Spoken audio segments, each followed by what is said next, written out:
Hello everyone, आज हमारी social issues पर सेकंड क्लास है। आई होप आप लोगों ने फर्स्ट क्लास को देखा होगा। तो आज का हमारा टॉपिक है protection of women from domestic violence act 2005।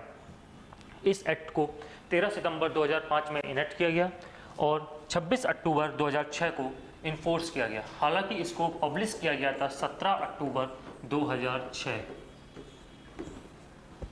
इस एक्ट का जो बेस बना, आखिर क्यों हमें इस एक्ट को पास करना पड़ा, तो इस एक्ट का बेस हम कह सकते हैं कि एक डिक्लेरेशन हुआ था 20 दिसंबर 1993, 20 दिसंबर 1993 को declaration on the elimination of violence against women.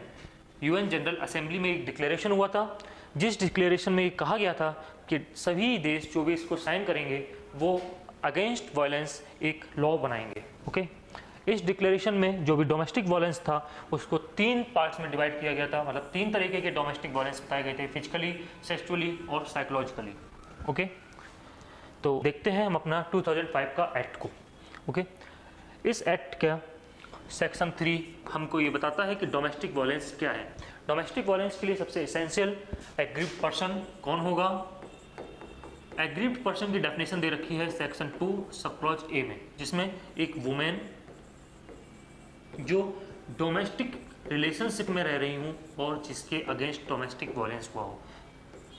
ठीक, डोमेस्टिक वायलेंस के लिए सबसे इंपॉर्टेंट है कि वो डोमेस्टिक रिलेशनशिप में हों। ओके, इसी के सेक्शन 3 के जो एक्सप्लेनेशन है उसमें एब्यूज को डिफाइन किया गया है।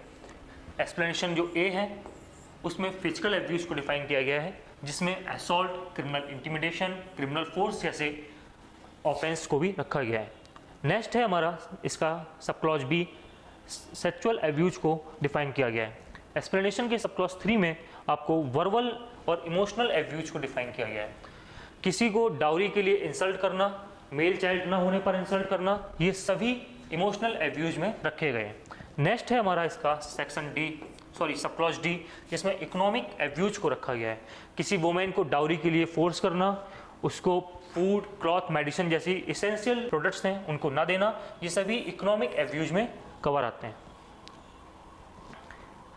उसके बाद हमारा who is covered under the act. Act में कौन कवर्ड होगा, तो मैंने आपको बताया कि इस एक्ट में कौन कवर्ड होगा।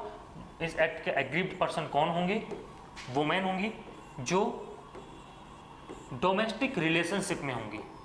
डोमेस्टिक रिलेशनशिप हमारा डिफाइन किया गया है 2F में, सेक्शन 2F में, जिसमें इस रिलेशनशिप में कोई भी वुमेन जो रह रही हूँ या रही हूँ, जरूरी नहीं है कि डोमेस्टिक वायलेंस के समय वो वुमेन उस रेस्पोंडेंट के साथ में हो, वो हो सकता है पहले भी रही हूँ। ओके, रिलेशन क्या होना चाहिए कि कॉन्सेंग्यूनिटी रिलेशन होना चाहिए, मतलब रक्त का संबंध होना चाहिए, मैरिज होनी चाहिए, या relationship in the nature of marriage होनी चाहिए, या एडॉप्शन होना चाहिए, या वो जॉइंट फैमिली की फैमिली मेंबर होनी चाहिए। ओके, सिर्फ यही महिलाएं ही डोमेस्टिक वायलेंस में कवर होंगी। अब इसमें एक मैंने आपसे कहा है कि रिलेशनशिप लाइक द मैरिज, इस पर बहुत डिस्प्यूट रहता है। इस पर कई केसेस मैं आपके साथ अभी डिस्कस करूंगा। नेक्स्ट है who can file a complaint.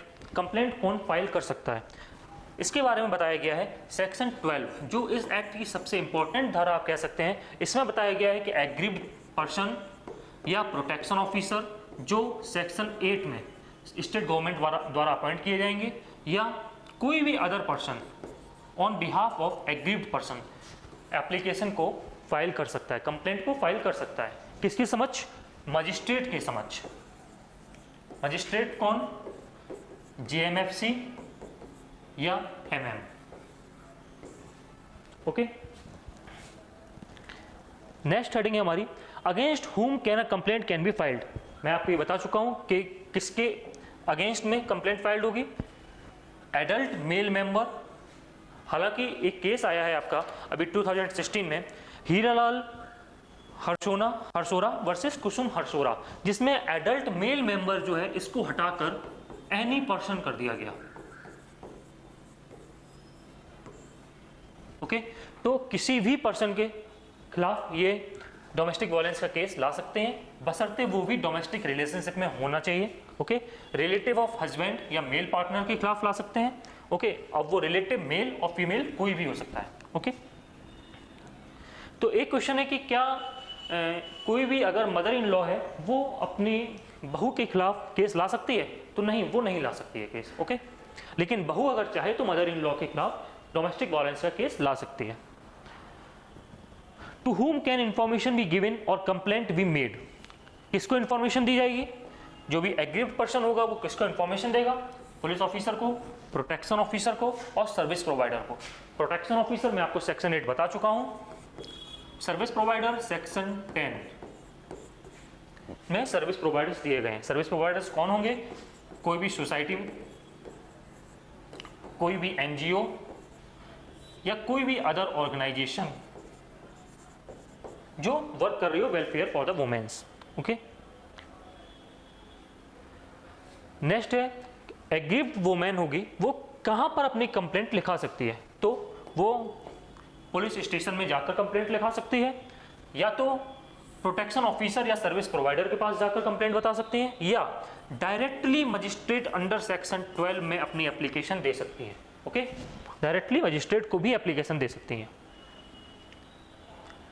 Next हमारे कुछ प्रोविजंस हैं डोमेस्टिक वायलेंस एक्ट के, आइए उनको जल्दी से देख लेते हैं। सेक्शन 5, सेक्शन 5 में इसमें रिस्पॉन्सिबिलिटीज दी गई हैं कि एक पुलिस ऑफिसर, एक प्रोटेक्शन ऑफिसर और एक सर्विस प्रोवाइडर या खुद एक मजिस्ट्रेट क्या क्या रिस्पॉन्सिबिलिटीज हैं, क्या क्या ड्यूटीज हैं उनको जो फॉलो करनी पड़ेंगी। जैसे कि कुछ रिस्पॉन्सिबिलिटीज हैं कि अगर उनको कोई भी कंप्लेंट मिलती है डोमेस्टिक वायलेंस की तो वो उस इंसिडेंट प्लेस पर जाकर एग्रीड पर्सन को उसके राइट्स बताएंगे, सर्विस प्रोवाइडर्स और प्रोटेक्शन ऑफिसर्स के बारे में बताएंगे, फ्री लीगल एड के साधन बताएंगे, और सेक्शन 498A में उसके जो राइट्स हैं, आईपीसी के सेक्शन 498A में जो राइट्स हैं वो भी उसको बताएंगे, ओके। सेक्शन 8 में आपको बता चुका हूं कि अपॉइंटमेंट ऑफ प्रोटेक्शन ऑफिसर से रिलेटेड है। कौन अपॉइंट करेगा? स्टेट गवर्नमेंट अपॉइंट करेगी। कितने अपॉइंट करेगी? कोई नंबर नहीं है, स्टेट गवर्नमेंट कितने भी प्रोटेक्शन ऑफिसर्स अपॉइंट कर सकती है, लेकिन जहां तक हो एज फार एज पॉसिबल वो प्रोटेक्शन ऑफिसर एक वुमेन होनी चाहिए। सेक्शन 9 उन्हीं प्रोटेक्शन ऑफिसर्स की रिस्पॉन्सिबिलिटीज के बारे में बताते हैं, ओके। ये सेक्शन 9 रिस्पॉन्सिबिलिटीज बहुत इंपॉर्टेंट है, क्योंकि अगर कोई भी प्रोटेक्शन ऑफिसर अपनी रिस्पॉन्सिबिलिटीज का सही से निर्वहन नहीं करता है तो अंडर सेक्शन 33 उसको 1 ईयर का इम्प्रिजनमेंट या 20,000 रुपीज का फाइन या बोथ भी दिया जा सकता है, ओके। सेक्शन 10 आपका सर्विस प्रोवाइडर्स के बारे में बताता है। मैं आपको बता चुका हूं सर्विस प्रोवाइडर्स कौन होंगे, सोसाइटी, एनजीओ या कोई भी other organisation, okay. Next section है हमारा section 12, application to magistrate, okay. तो एप्लीकेशन किसको दी जाएगी? मजिस्ट्रेट को दी जाएगी। एक मजिस्ट्रेट कितने डेज के अंदर अंदर उस एप्लीकेशन पर संज्ञान लेकर फर्स्ट हियरिंग लगाएगा? ये इंपॉर्टेंट क्वेश्चन है, तो आप लोग नोट कर लीजिए कि 3 डेज के अंदर, एप्लीकेशन मिलने के 3 दिन के अंदर अंदर उसको फर्स्ट हियरिंग करनी होगी, ओके।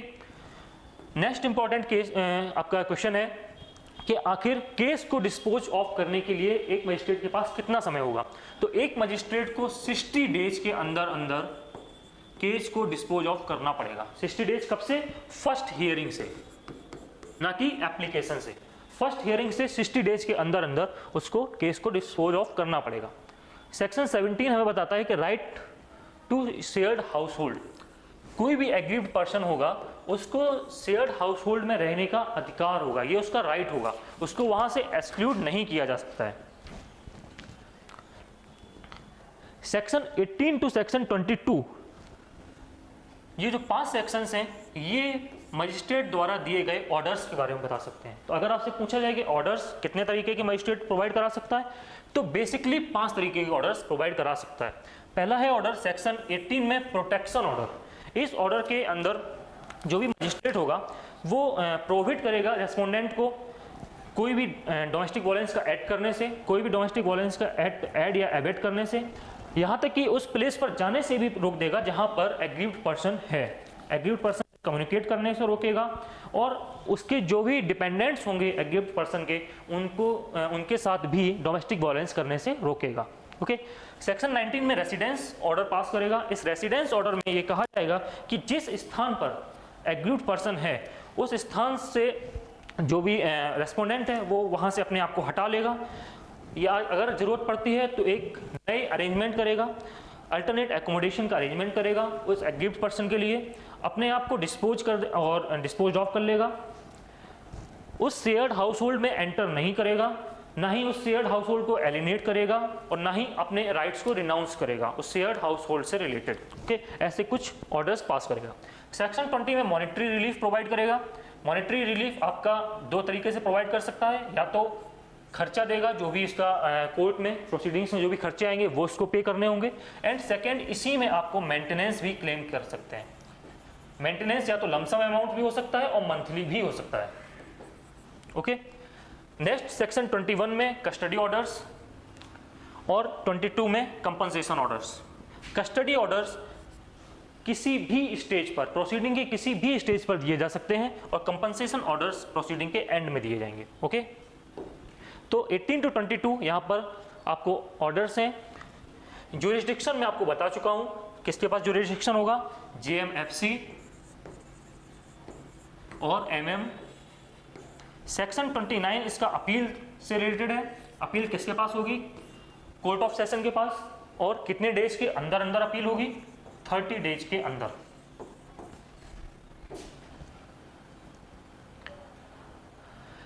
इसी से रिलेटेड कुछ लैंडमार्क जजमेंट्स हैं, उनको देख लेते हैं जल्दी से। एक जजमेंट है आपका इंदिरा शर्मा वर्सेस VKB शर्मा। इसमें यह कहा गया था कि सभी living relationships relation in the nature of marriage में नहीं आते हैं। सेकंड केस है हमारा कृष्णा भट्टाचार्य जी वर्सेस सारथी चौधरी। इसमें यह कहा गया था कि अगर कोई भी एग्रीव्ड पर्सन जुडिशियल सेपरेशन में है फिर भी वो डोमेस्टिक वायलेंस का केस ला सकता है, लेकिन यदि डाइवोर्स डिक्री पास हो चुकी है तो उसका ये राइट खत्म हो जाता है। नेक्स्ट केस है आपका हीरालाल हरसोरा वर्सेस कुसुम हरसोरा। मैं आपको बता चुका हूं कि इस केस से जो रेस्पोंडेंट डेफिनेशन है उसमें एडल्ट मेल को हटाकर पर्सन को ऐड कर दिया गया था। नेक्स्ट केस है आपका रजनेश वर्सेस नेहा, 2021 का केस है। इसमें यह कहा गया था कि मेंटेनेंस का जब भी हम डिसीजन लेंगे, जब भी कोई भी कोर्ट मेंटेनेंस का डिसीजन लेगी तो जो वाइफ के पेरेंट्स हैं उनकी वेल्थ मायने नहीं रखेगी। गवर्नमेंट द्वारा कुछ स्कीम्स भी चलाई गई हैं एम्पावरमेंट ऑफ वुमेन को रिलेटेड, हम लोग वो देख लेंगे। One stop centre and universalization of the women helpline. One stop centre और यूनिवर्सलाइजेशन ऑफ वुमेन हेल्पलाइन, ये दोनों ही स्कीम्स निर्भया फंड से रेगुलेट होती हैं। ओके, ये दोनों ही स्कीम्स निर्भया फंड से रेगुलेट होती हैं। वन स्टॉप सेंटर्स को हम सखी सेंटर्स भी कहते हैं। ये फैसिलिटेट वुमेन को जो भी अफेक्टेड होती हैं वायलेंस से उनको सर्विस प्रोवाइड करती हैं। ओके, नेक्स्ट है हमारा women helpline number. Women helpline number में आप लोग इस नंबर को जरूर याद रखेंगे, 181। ये है वुमेन का हेल्पलाइन नंबर। जो भी डोमेस्टिक वायलेंस से एग्रीव्ड पर्संस हैं उनको 181 का हेल्पलाइन नंबर दिया गया है। सुधार गृह स्कीम, इस स्कीम के अंतर्गत जो भी विक्टिम्स हैं डिफिकल्ट सर्कमस्टेंसेस की, उनको रिहेबिलिटेशन प्रोग्राम किया जाएगा। उज्ज्वल स्कीम, इसमें जो भी ट्रैफिकिंग हुई है वुमेन्स की सेक्सुअल एक्सप्लॉयटेशन के लिए उनका रिहेबिलिटेशन। वर्किंग वुमेन हॉस्टल्स, इसमें जो भी वुमेन्स वर्क करती हैं, जॉब करती हैं, उनके रुकने के लिए हॉस्टल्स बनाए गए हैं, और उनके जो चिल्ड्रन होंगे उनके लिए डे केयर फैसिलिटी भी तैयार की गई हैं। बेटी बचाओ बेटी पढ़ाओ, इसमें आप सभी लोग जानते हैं कि इसको 22 जनवरी 2015 में स्टार्ट किया गया था। ओके, नेक्स्ट है महिला शक्ति केंद्र, प्रधानमंत्री मातृवंदना योजना। इसमें जो भी मैटरनल रिलीफ्स हैं वो दिए जा रहे हैं, मैटरनल पैकेजेस दिए जा रहे हैं। ऐसी ही कुछ योजनाएं हैं, आप मैं PDF टेलीग्राम चैनल पर डाल दूंगा, आप सभी लोग इसको पढ़ लीजिएगा। और कुछ इसके रिलेटेड क्वेश्चंस हैं प्री और मेंस के। तो जैसा कि मैंने आप लोगों को कल बताया था कि प्री और मेंस के क्वेश्चंस हम लोग वीडियो के जब हमारे सभी सोशल इश्यूज कंप्लीट हो जाएंगे हम तब डिस्कस कर लेंगे सभी के। ओके, तो आज का हमारा टॉपिक ये कंप्लीट होता है। Thank you.